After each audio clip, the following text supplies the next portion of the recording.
Good morning. Welcome back to the Vitality Project. I'm Dr. Bob. Yesterday, we completed a recent series that we've been providing here at the Vitality Project, and that series was on mindfulness practice.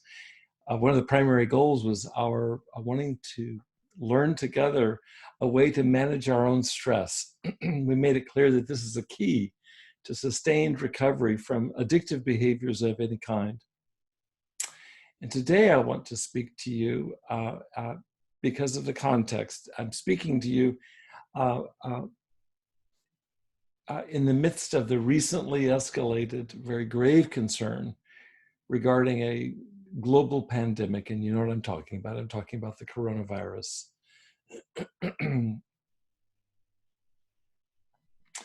I wrote down some thoughts this morning, and as I was writing them down, I was aware that schools and businesses are shuttered across the country and around the world.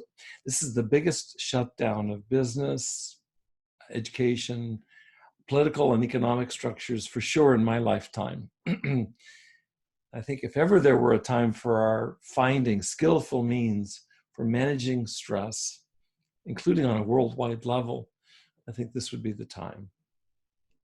So what I intend to do over the next several days is to bring to you what I know from my background in clinical psychology and addiction education over the past 40 years.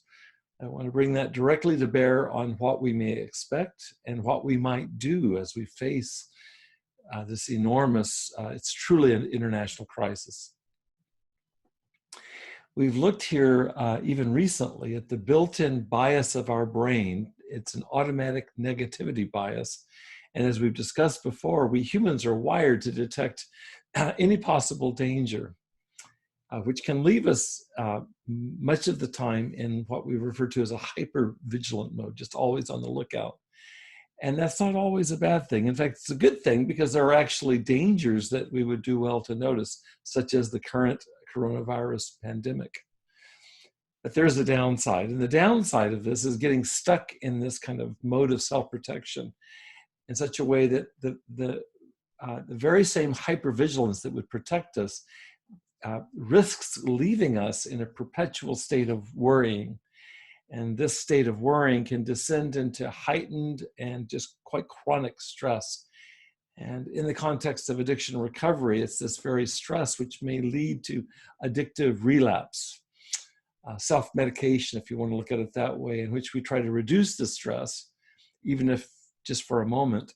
But ultimately, as any of us that have been addicted to substance or other behaviors know, it's quite self-destructive. So this is where we need to step in. First, by providing more scientific information about resources that we may be required to have in light of the certifiable danger that we face right now. And secondly, what I want to do here is provide practical steps that we can apply to keep things from getting out of control, whether it's within ourselves or within our most important relationships.